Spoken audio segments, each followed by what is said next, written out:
ሰላም ክቡራት ተኸታተልቲ ኤሪዋይኬ ቴክ ከመይ ቀኒኹም? ኣነ ሰላም ቀኒ ኣይሕብ ንስኻትኩም ሰላም ክትኮኑ ኢለይ ሎማዓንቲ ፍልይ ብዝበለ ቪድዮ መፂናኩም ኣለና። ከምኡውን ሎማዓንቲ ቪድዮ ዘተክር ኣብ ናይ እንግሊሽ ኮይኑ ነቶም እንግሊሽ ዕጌረን ክዛረብ ዘይክእሉ ወይ ከዓ ኣብ ልምምድ ዘለዉ ሰባት እያ ትጠቅም ዛ ቪድዮ። ስካዕ መጨረሻ ክትርእይዋ እንዳዓደምኩ ናፍተ ቪድዮ ነዚ ምግባርካ መጀመርያ ናብ ፕሌይ ስቶር ኢና ንኸይድ። ፕሌይ ስቶር ምስኣተና ኣብ ናይ ሰርች መግበሪ ቦታ ፕራክቲካ ኢልና ሰርች ንገብር ማለት እዩ። ፕራክቲካ ኢልና ሰርች ምስ ገበርና እዚ ከምቲ ትርእይዎ ዘለኹም እዚኣ ክትመፀን ለርን ኤንድ ስፒክ እንግሊሽ ፕራክቲካ እዩ ዝብል ዘሎ። ነዚኣ ኢንስታል ንብላ። ኢንስታል ስቃዕ ትገብርካ ንፅበያ ማለት እዩ። ስቃዕ 100% ስቃዕ ትበፅሕ ንፅበያ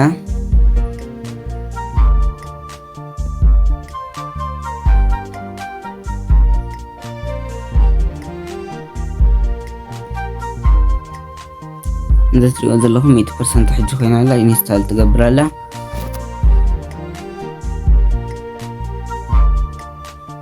ኢንስታል ምስ በለትና ከዓ ወይ ከዓ ኢንስታል ምስ ገበረት ኦፕን ዝብል መፀናይ ወይ ከዓ ኣብ ሆም ስክሪንና ነዚኣ ንኸፍታ ማለት እዩ።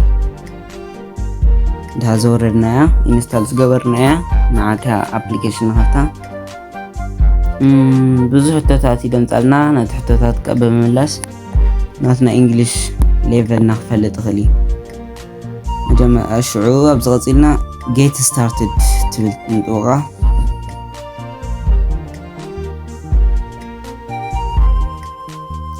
ኣብዚ ምስ መፀናኻ ዌልካም ቱ ፕራክቲካ ቹዝ ጀነር ፀተኻ ይብለኒ ኣሎ። ብዙሕቲ ሜል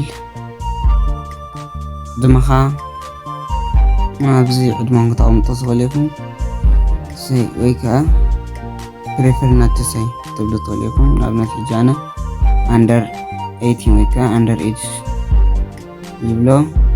ስንካ የቱ ዮሴፍ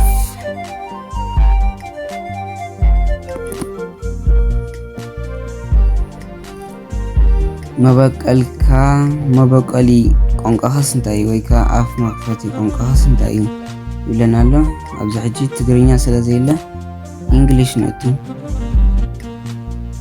እንግሊሽ ነቱ ድሌታትካ እንታይ እዩ ደስ ዝብለካ ይብለና ኣሎ። ስፖርት ይብል ሕጂ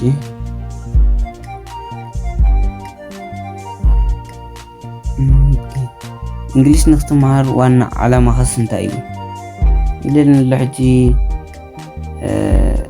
ፐርሰናል ዲቨሎፕመንት ይብል።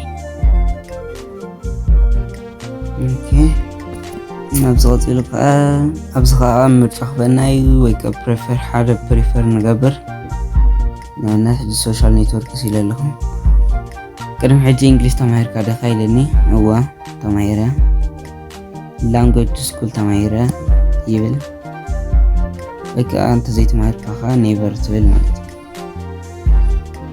ኦኬ ዋት ጊቭስ ዩ ሞስት ፕሌዠር ዌን ለርኒንግ ላንጉጅ ቋንቋ ክትመሃር ከለኸስ ዝሕጉሰካ ነገር እንታይ እዩ ይብል ኣሎ።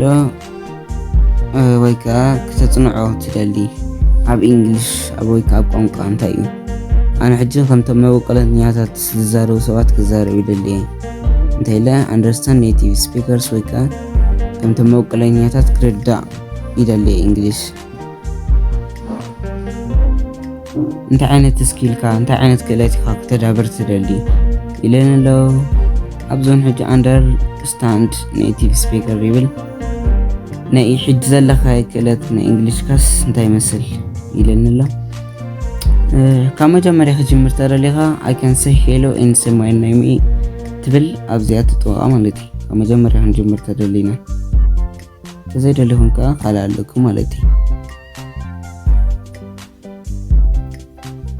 ኣክሰንት ወይ ከዓ ኣደማምፃስ ከም ናይ ምንታይ ክትል ከም ናይ ኣሜሪካ ብሪቲሽ ኢንዲያን ዘለዎ ከዓ ናይ ብሪቲሽ ንሕና ንብል።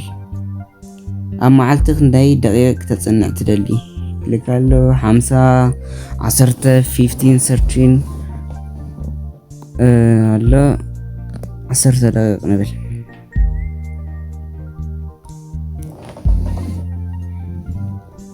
ኣብዚ ሕጂኻ ዘጽንዑኻ AI ወይ ከዓ artificial intelligence ካብዚኦም ምረጽ ኢለን ኣሎ ናይ ብሪቲሽ ናይ ኣሜሪካን ናይ ኣውስትራልያ ናይ ኣሜሪካን ዲኻ ትደሊ ተይልን ኣብዚ ሕጂ ኣነ ቻርሊ ናይ ብሪቲሽ ስፒከር እያ ኣብዚ ሕጂ ኢንትሮዳክሽን ክትሓልፎ ተደሊኻ ስኪፕ ክትብል ተለኻ ተዘይደሊኻ ሌትስ ጎ okay while using the app ኣብዚ ንእሽተይ ብዙሕ ዝበለ ግዜ ፀበየካ እንድዩ ናብዚኣ ንእሽተይ ትሪእዋ ዘለኹም ብክቢ ነገር ስጋዕ ትውድእ ክፅበይዋ ኣለኩም ማለት እዩ ኣብዛኛው ግዜ ሰባት ክሎዝ ስለ ዝገብርዎ ሳይም ብዙሕ ግዜ ይመፀለምኒ ስለዚ ክሎዝ ኣይትግበርዋ ስጋዕ ትውድእ ተፀበይዋ ማለት እዩ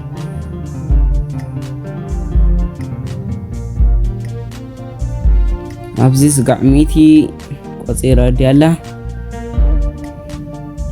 Please Nazas channel. Hello Yosef, welcome to Practica. My name is Charlie and I'm your personal AI tutor. Now hold this big blue microphone button and say hello. كم تتريوا زلكم بعلات الزارة ولا ملايين عي سلام كم يلا خجلة welcome لعلس كزارة بنصنحة نسختكم بتمسسلي خمسين دقيقة مساق سلامة تخليكم بغص على فيديوين كما يجرنا مساق نزرر كم نخل زلوا مدب حزالكم كماتسيه سبسكرايب لايك شير مقبرونا يترسعوا كمون كسرح لكم تدلوا فيديو ويك ريتة لكم كاملي كومنتوتا من صحفة يترسعوا سقع شعود دحان سمحوا